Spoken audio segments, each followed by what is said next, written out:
¿Por qué las personas más ricas del planeta, aquellas que pueden comprarse absolutamente todo, eligen conducir cosas que parecen herramientas de construcción? Es como si el estilo de vestir favorito de los multimillonarios fuera ponerse un chaleco naranja o un overol de agricultor. O como si se lanzaran a los restaurantes con estrellas Michelin para comer pan y leche. Piénsalo 2 segundos. Isabel II, el rey Carlos, Daniel Craig, Arnold Schwarzenegger, las Kardashian, Jay-Z. Todas esas personas pueden comprar absolutamente lo que sea. Rolls, Bentley, Ferrari, Pagani, lo que quieran. Y sin embargo, cada uno de ellos en algún momento eligió conducir. En algo así, un Land Rover Defender o un Mercedes Clase G. Es decir, una camioneta brutal, rectangular, con bisagras que sobresalen, tornillos a la vista y una aerodinámica de búnker.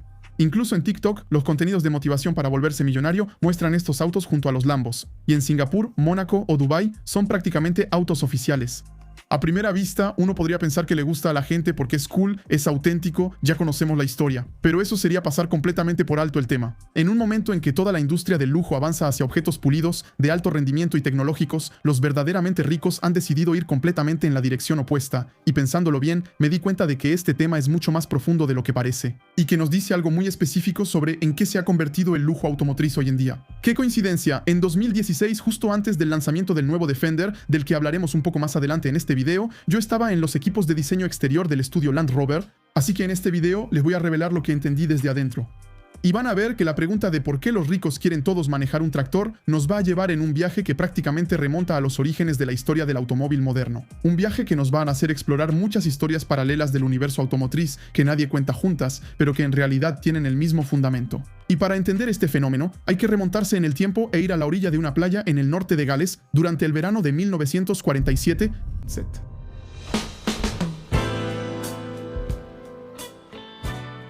En 1947 Inglaterra sale de la guerra cansada y todo está racionado. El azúcar, la carne, la gasolina y sobre todo el acero.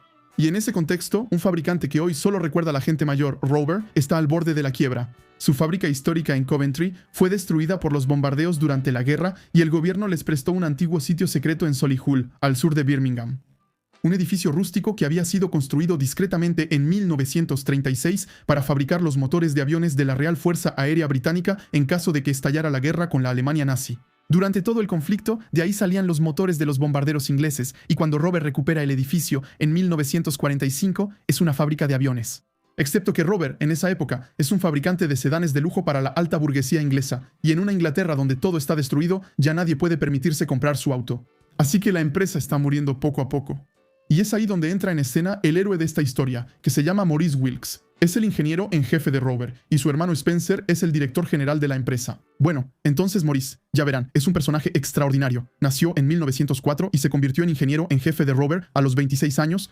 Durante la Segunda Guerra Mundial, dirige un equipo que desarrolla un motor de turbina para la aviación británica e incluso participa más tarde en la invención del motor a reacción. Pero Maurice Wilks tiene una segunda pasión, y es esa la que lo va a cambiar todo. Es un agricultor aficionado, completamente apasionado, un poco como Jeremy Clarkson hoy en día.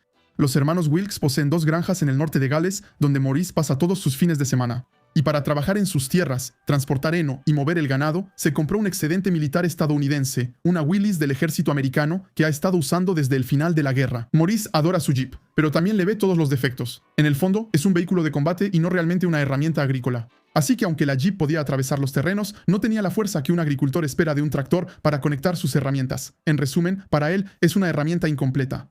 Y entonces, en el verano del 47, Maurice y su hermano Spencer pasean juntos por la playa y hablan sobre un auto ideal. En ese momento, Mauricio agarra un palo y dibuja en la arena mojada la silueta del auto que tiene en mente desde hace meses. Ese dibujo, obviamente, nunca lo vimos, ya que fue borrado por la marea unas horas después. Pero el hijo de Mauricio, Stephen Wilks, ha contado la escena decenas de veces en entrevistas. El dibujo de su padre se parece a la Jeep Willys que usa todos los días. Su tío Spencer lo aprueba de inmediato y regresa a Solihull con un plan en mente. Construir un vehículo utilitario de bajo costo para relanzar la empresa. Nadie en ese momento sospecha que acaba de imaginar el auto más producido de forma continua en toda la historia industrial británica. Este auto llevará el nombre de Land Rover, literalmente, algo así como un explorador de la Tierra. Y lo que va a suceder entre el verano del 47 y la primavera del 48 es que cada restricción económica impuesta a Maurice Wilks se va a convertir, por accidente, en una firma de diseño eterna. Eso es lo que hace que este auto siga aquí 80 años después. Primera restricción: el acero está racionado. Maurice recurre a una aleación de aluminio y magnesio utilizada en los aviones de combate. Así que el Land Rover, desde el principio, es un auto de aluminio, antes que todos en la industria. Como resultado, los primeros Land Rover no se oxidan, y por eso todavía se pueden ver en África, en granjas inglesas o en islas griegas, 70 años después de haber salido de la fábrica. En 1992, Land Rover anunciaba con orgullo que el 70% de todos los vehículos producidos por la marca desde 1948 todavía seguían circulando. Segunda limitación, no había dinero para herramientas complicadas en esa época. No había prensas complejas para moldear, así que todos los paneles del Land Rover son planos. Eso es lo que le da su estilo icónico. Pliegues de radio constante, ángulos rectos, superficies que cualquier obrero puede trabajar con un martillo y que se pueden reparar en el campo con una simple pinza. Eso le da al coche una silueta geométrica pura, completamente fuera de moda y atemporal. Mientras toda la industria va a crear en las décadas siguientes curvas, aletines, burbujas, el Defender no cambia. Es un diseño puramente funcional, guiado únicamente por la necesidad. Y la tercera limitante, la pintura estaba racionada. Pero Rover recuperó existencias de excedentes militares que se usaban para los aviones, por lo que todos los primeros Land Rover salieron de fábrica en tonos de verde claro. Y ese verde, que hoy llamamos Grasmere Green, se convirtió en el color emblemático de la marca. Hoy en día, si pagaste 50.000 euros más por un Defender Heritage Edition, tienes ese verde que originalmente era solo la pintura que quedaba en los hangares en el 48. Y la cuarta limitación es que, en ese entonces, Rover ni siquiera tenía un departamento de diseño. Solo había ingenieros y nadie para hacerlo bonito o darle el toque emocional. Así que, si una bisagra tenía que estar afuera, estaba afuera. Si un tornillo tenía que ser visible, era visible. Y si una canaleta tenía que sobresalir, pues sobresalía. Eso es lo que se llama un diseño honesto, y por eso el DEF sigue gustando hoy en día. Porque la honestidad, tanto en los autos como en la vida en general, es algo cada vez más raro. Rover presenta su Land Rover el 30 de abril del 48 a un precio de 450 libras esterlinas, el precio de un pequeño sedán familiar de la época. Pero por ese precio no tienes techo, y los asientos de pasajeros, la capota y los acabados son opciones adicionales.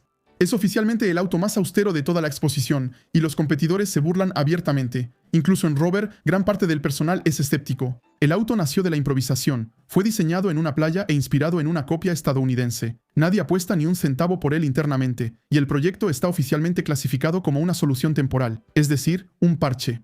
Un auto temporal solo para ganar algo de dinero y relanzar la verdadera línea de Rover con los sedanes de lujo. Pero hay un problema. En pocas semanas, toda la producción prevista para un año completo ya está vendida. Primer año, 3.000 ejemplares. Segundo año, 8.000. Tercer año, 16.000. En 6 años, más de 100.000 Land Rovers salen de Solihull. Y nadie lo esperaba. Pero a los granjeros ingleses les encanta, a las colonias británicas les encanta, el ejército hace pedidos, y en la primera década, el 70% de la producción se exporta a 150 países diferentes. El rey Jorge VI otorga a Land Rover una distinción real, un reconocimiento oficial de la realeza que en esa época es algo enorme. Y en 1950 la joven Isabel, futura reina, se compra un Land Rover. Ella los condujo personalmente hasta el final de su vida. Y ningún auto, en ningún país, ha acompañado a un monarca durante 70 años como el Defender acompañó a Isabel II. El resultado de todo esto es que, desde 1950, el parche temporal se vende el doble que todos los sedanes de lujo de Rover juntos. Y ahí, la gerencia de Rover entiende que hay que mantener este modelo. Lo que Maurice Wilks hizo en esa playa galesa en 1947 sin saberlo, fue inventar un lenguaje sencillo que a los clientes les encanta. Sin embargo, toda la industria automotriz pasará los siguientes 30 años complicando el estilo, excepto otra marca, en otro país, que hará exactamente lo mismo, gracias a un dirigente del Medio Oriente. El segundo favorito de los ricos hoy en día es este, el Mercedes Clase G, y nació gracias a un hombre, Mohamed Reza Pahlavi, el Shah de Irán. A finales de los años 60 era uno de los hombres más poderosos del Medio Oriente, que dirigía un país rico, aliado de los estadounidenses, y quería dotarlo de un ejército moderno, y para eso necesitaba vehículos. El Shah tenía otra particularidad. En esa época, él era uno de los mayores accionistas de Daimler-Benz, la empresa matriz de Mercedes, y cuando uno posee una parte de Mercedes, puede, digamos, sugerirle cosas a Mercedes. A principios de los años 70, el Shah descuelga su teléfono y llama a Stuttgart. Les explica que quiere para su ejército un 4x4 capaz de atravesar los desiertos iraníes que sea tan resistente como el Jeep americano, pero más civilizado. Y según los archivos de Daimler, añadió una pequeña frase que dice mucho. También me gustaría poder llevarlo a cazar. El encargo es un 4x4 militar que se pueda sacar el fin de semana para ir a cazar antílopes con los amigos. Se necesitan 20.000 unidades para las Fuerzas Armadas iraníes y cuando un cliente te pide 20.000 autos de un solo golpe, obtienes, como se dice en la industria, toda la atención del proveedor. Excepto que hay un detalle, el vehículo no existe. Mercedes fabrica limusinas para cancilleres alemanes y camiones Unimog para obras. Entre esos dos, no hay nada. Mercedes no tiene experiencia en 4x4 ligeros, pero el Shah de Irán tiene un hermano, el príncipe Abdoreza, que es un cazador de caza mayor legendario, con conexiones en todos los círculos de tiro deportivo del mundo. Y gracias a sus amigos cazadores, orienta a Mercedes hacia una empresa austriaca, Steyr Daimler Puch. En esa época es uno de los mayores fabricantes de rifles de caza del mundo, pero también fabrican vehículos 4x4 militares desde los años 50. Entonces, perfecto, el desarrollo comienza oficialmente, y en 1974 la clase G es probado en las minas de carbón alemanas, en el Sahara y en el Círculo Polar Ártico. Su diseño se le encarga a un tal Bruno Sacco, quien más tarde se convertiría en el director de diseño de Mercedes durante 25 años y firmaría la 190E, la clase SW140, la SL R129, una leyenda absoluta del diseño automotriz alemán. Y Sacco llega a las mismas conclusiones de diseño que Maurice Wilks 25 años antes, por las mismas razones. Nada de curvas pronunciadas, porque se estampan en pequeñas series, así que paneles planos, una carrocería grande porque el auto debe enfriar un V8 en el Sahara, pero hay que proteger de los golpes, así que se pone una parrilla funcional, bisagras visibles, porque hay que poder cambiar una puerta en medio del desierto con una llave de 13, todo está ahí. Los alemanes llegaron a la misma solución que los ingleses, partiendo de las mismas limitaciones, y eso es lo loco, lo que tomamos por un estilo en realidad es simplemente una verdad física. Cuando se quita todo lo decorativo, se obtiene casi el mismo auto, una caja sobre 4 ruedas. El problema es que el Shah de Irán cae, y nunca recibirá la entrega de esos 20.000 clase G militares. Estos autos creados para un solo cliente se quedan en suelo alemán sin comprador. Entonces Mercedes cambia de rumbo y el Geländewagen, conocido como G-Wagen, se comercializa para el público en general. Y ahí, una sorpresa total para los directivos de Stuttgart. Los civiles lo quieren, los granjeros austriacos lo quieren, los militares europeos lo quieren. Y en 1980, un año después del lanzamiento del auto, el Vaticano incluso compra un G especialmente modificado, con un techo transparente para el Papa Juan Pablo II. Bueno, durante esos primeros 10 años, la clase G sigue siendo un vehículo todoterreno. Espartana, ruidosa, lenta, vendida a granjeros, militares y exploradores, pero no despega comercialmente. Mercedes incluso considera dejar de fabricarla a finales de los años 80, pero en el 90, de todos modos, lanza la generación Haute Debut 463. Por fuera, casi nada cambia. La silueta está intacta, exactamente las mismas proporciones, exactamente la misma actitud, pero por dentro es una revolución. Por primera vez, el clase G puede estar equipado con molduras de madera, asientos de cuero, ABS y control de crucero. Mercedes acaba de entender que algunos clientes querían el lado rudo del auto, pero con la comodidad de una clase S, y sin saberlo, inventaron una nueva categoría que hoy ha conquistado al mundo. Y es exactamente en ese momento cuando un cliente austriaco expatriado en Hollywood va a cambiarlo todo, Arnold Schwarzenegger. Nacido en Austria, Arnold es un tipo rudo, y le encanta su clase G. Él es quien va a convencer a Mercedes de traer oficialmente el auto al mercado estadounidense. Eso se hará en 1993 con un precio de venta de 6 cifras que de inmediato sella el estatus de la clase G. Ya no es solo una herramienta, es un objeto de deseo. A partir de ahí, la maquinaria se pone en marcha. Britney Spears, Paris Hilton, Las Kardashian, Kanye West, Travis Scott, Kevin Hart.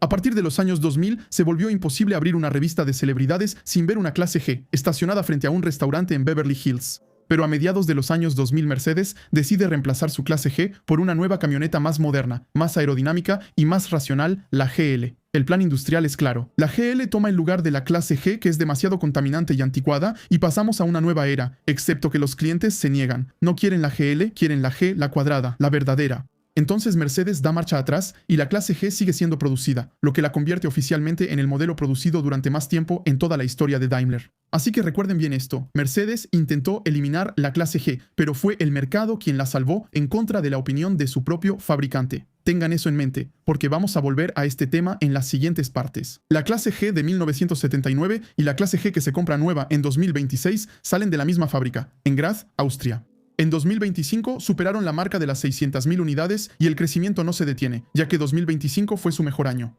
Así que la cima del marketing automotriz en 2026 es fabricar un vehículo diseñado en 1972 para un monarca derrocado por armeros austriacos, que casi no ha cambiado en 47 años y que se vende más caro que un Ferrari. El AMG G63 empieza en más de $200.000 con listas de espera de varios años en las concesionarias. Eso es lo que los economistas llaman un bien de Veblen, un objeto cuya demanda aumenta cuando el precio sube, porque precisamente el precio y la rareza son lo que lo hace atractivo, y así es como estamos ahora. El vehículo más militar jamás diseñado por Mercedes se ha convertido en el trofeo favorito de los multimillonarios de Beverly Hills. Un objeto pensado para transportar soldados en los desiertos iraníes que termina estacionado frente a un hotel en Malibú con rines de 22 pulgadas y un volante de Napa. Y nadie encuentra eso contradictorio. Podríamos reírnos de eso, pero es exactamente el mismo fenómeno que vimos con el Defender. Y créanme, no es un accidente, porque a cierto nivel de riqueza ya no soportas que intenten venderte algo. Quieres un objeto que no mienta. Pero en 2016, mientras Mercedes vende clase G de 6 cifras, Land Rover va a cometer una tontería. 29 de enero de 2016, después de 68 años de producción continua, el último Defender sale de Solihull. Un Def 90 Soft Top Color Grasmere Green, que lleva la misma placa que el primero de todos. Más de 700 personas asisten a la ceremonia, hay lágrimas y una dura realidad. El auto producido durante más tiempo en la historia industrial británica acaba de morir. La versión oficial es que ya no cumplía con las normas. El motor ya no pasaba con los mayoristas. Eso es cierto. El chasis y las bisagras externas ya no pasaban las pruebas de choque. Eso también es cierto. Pero hay otra verdad. El Defender no era un problema para Land Rover, pero representaba la imagen de la que Land Rover quería deshacerse. Obviamente, el margen en un Range Autobiography de 180.000 euros no tiene nada que ver con el de un Defender de 40.000 y en ese momento Land Rover quería acercarse a Bentley. Sin embargo, en el momento de la suspensión, la demanda estaba explotando por completo. La fábrica había pasado de 80 a 125 unidades por día y la marca incluso tuvo que prolongar la producción varias semanas. Toda la serie Heritage Edition se vendió incluso antes de que comenzara la fabricación, así que los clientes querían un Defender, pero Land Rover quería otros clientes. Ahí es donde llega el nuevo Defender, el L663 presentado en 2019 en Frankfurt, y voy a ser directo con ustedes porque yo estuve en el estudio que participó en su desarrollo. Objetivamente es un excelente auto. Elegido coche del año, World Car Design of the Year, lista de espera de un año y un éxito comercial masivo. Pero ya no es exactamente un Defender. El chasis ya no es un chasis de escalera, ahora es una carrocería monocasco derivada del Range. Así que ya no puedes repararlo en medio del desierto con una soldadora, y el ingeniero jefe del proyecto lo dijo él mismo, cito, no podemos dejar que nuestra herencia nos detenga. El Defender pasa de ser un 4x4 especializado a un camioneta de lujo. En pocas palabras, la misión ha cambiado. Así que mantuvimos los códigos, una cabina alta, las ventanas Safari, los hombros muy verticales, la rueda trasera externa, las superficies ultra simples e incluso los remaches en el interior. Pero aunque es capaz de andar en los peores terrenos, preferimos llevarlo por la Quinta Avenida en vez de rayarlo contra las zarzas en el bosque. Y dado que este nuevo Def ya no tiene del todo el espíritu técnico del original, hay un cliente que lo rechaza públicamente. Este cliente se llama Sir Jim Ratcliffe, fundador de Ineos, el tercer grupo químico más grande del mundo. Tiene dos cualidades: es uno de los hombres más ricos del Reino Unido y un fan absoluto del Defender. Ha tenido Defenders toda su vida y los usa en sus propiedades en Escocia. Ratcliffe es un industrial, así que no va a quejarse en Twitter, sino que toma el teléfono. Llama a Jaguar Land Rover y les dice, véndanme los planos y el herramental. Yo mismo voy a fabricar el Defender original para mantenerlo con vida. Pero Land Rover se niega porque si el antiguo Defender sigue existiendo y es vendido por alguien más, el nuevo queda como lo que es decir, una versión más suave. Es más estratégico matar el objeto que dejar que alguien más lo mantenga con vida. Y es ahí donde llega la anécdota más bonita del caso. Una noche de 2017, Jim Ratcliffe está con unos amigos en su pub favorito, el Grenadier. Sale el tema del rechazo de Land Rover y uno de sus amigos le dice, Jim, ¿por qué no lo construyes tú mismo? Y ahí, en un portavasos, Ratcliffe dibuja las primeras líneas de lo que será su auto. Es exactamente el mismo gesto de Maurice Wilks en la playa en 1947. El auto se verá así y se llamará Grenadier, el nombre del pub. De hecho, en 2022, Ratcliffe compró el pub. Lo que hace Sir Jim Ratcliffe después es bastante poco conocido, pero probablemente sea la cosa más loca de la industria automotriz en los últimos 30 años. A los 65 años lanza Ineos Automotive y decide construir una marca desde cero. Sin infraestructura, sin experiencia, sin concesionarios, él pone $1.500 millones de su fortuna personal. Para el puesto de director de operaciones, contrata a Hans-Peter Pechler, el ingeniero que desarrolló la última generación de la clase G en Mercedes. Luego firma una asociación con Magna Steyr en Graz, exactamente la misma fábrica que ensambla la clase G desde 1979. En cuanto al motor, utiliza un 6 cilindros en línea de BMW y para los ejes acude a Carraro, el especialista italiano en ejes para tractores. En 2020 Mercedes pone a la venta su fábrica de Smart en Mosela e Ineos aprovecha la oportunidad. Chasis de escalera de acero, paneles planos, bisagras externas, tornillos visibles, botones en el techo como en un avión de combate, lo suficientemente grandes para poder usarlos con guantes y un piso de hule con tapones de drenaje para un Koch Q2. El Grenadier es un verdadero Defender que no tiene derecho a llamarse Defender. De hecho, Land Rover demandó a Ineos por el parecido en la silueta y perdieron. Pero mientras Ratcliffe construía una marca para no dejar morir al Defender, otro hombre, mucho menos rico, vio venir la situación antes que todos. Se llama Charles Sauset y dirige Twisted Automotive. En 2015, incluso antes de que se detuviera oficialmente, hizo una apuesta enorme. Viajó a Solihull, seleccionó él mismo 240 Defender los últimos de la línea y negoció un descuento. Los consigue por 22.600 libras cada uno. En total, le cuesta 8 millones de libras y en ese momento nadie sabe si es un genio o si acaba de arruinarse.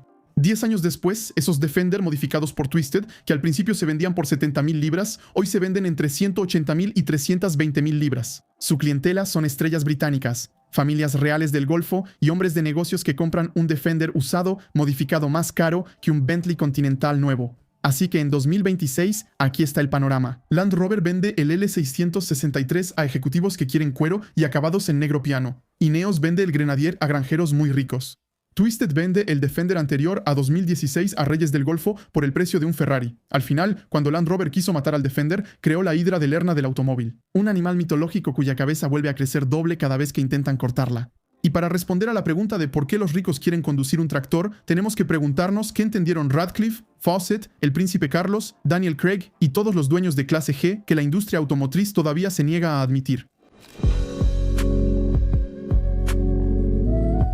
Para entender el fenómeno, primero hay que mirar con lucidez qué es la industria automotriz en 2026. En un Mercedes clase S de 120.000 euros, las salidas de escape cromadas son, en la mayoría de las versiones, puramente decorativas. En un BMW iX, la parrilla mide 1 metro por 1.20 metros, pero no enfría nada porque es un auto eléctrico. En un Audi Q8, las tomas de aire desembocan en plástico negro. Y todas las marcas nos venden plástico que imita el cuero, cobrando una opción extra por el cuero verdadero. Mientras tanto, hay Land Rover de 1985 que todavía circulan hoy con su cuero original. Hay que aceptar la realidad, la industria automotriz contemporánea es el teatro de lo falso. No importa la gama, tenemos madera falsa, aluminio falso, botones falsos, porque todo está en la pantalla táctil.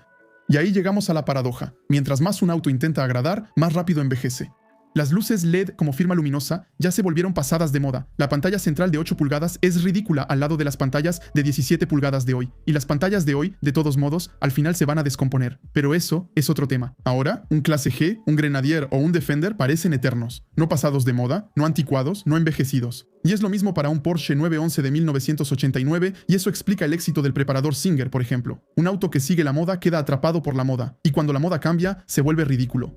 Mientras que un auto que sigue su función no queda atrapado por nada. Cuando la moda cambia, sigue siendo exactamente lo que siempre ha sido. Pero lo que aplica para el Defender es exactamente la misma mecánica que hemos visto en realidad en todo el lujo desde hace 10 años. Durante décadas se pensó que el reloj del futuro sería el reloj digital y el Apple Watch, que daría notificaciones en tiempo real. Pero en 2026, los muy ricos siguen usando aún más relojes mecánicos. El director de la marca Piguet lo dijo él mismo en una entrevista con Roman Lanerri. La llegada del Apple Watch hizo explotar la demanda de complicaciones relojeras. En cuanto a la ropa, la tendencia principal del lujo en los últimos 5 años ha sido quitar los logotipos. Una gorra de cachemira de Loro Piana cuesta 500 euros, pero es invisible para el 99% de las personas. Y precisamente ahí está el valor. Señalar a ese 1% que sabe reconocer el material, siendo completamente invisible para los demás. Y mientras Loro Piana o Cutinelli tienen un crecimiento anual del 10%, la industria del lujo con logotipo visible, como Gucci, está experimentando su primera contracción en 15 años. Los muy ricos están dejando los Vuitton con monograma y comprando bolsas de lona cruda de The Row a 2.000 euros sin ninguna marca. Desde hace 15 años, los muy ricos están dejando los Vuitton con monogramas y comprando bolsas de lona cruda de The Row. Y luego mira las casas y la alimentación. Una y otra vez, los muy ricos abandonan lo que es pura apariencia y compran lo auténtico. Y es precisamente por eso que los tractores de los que hablamos se han convertido accidentalmente en los autos más deseados del mundo, vendidos por el precio de una villa a personas que ya tienen 12 villas.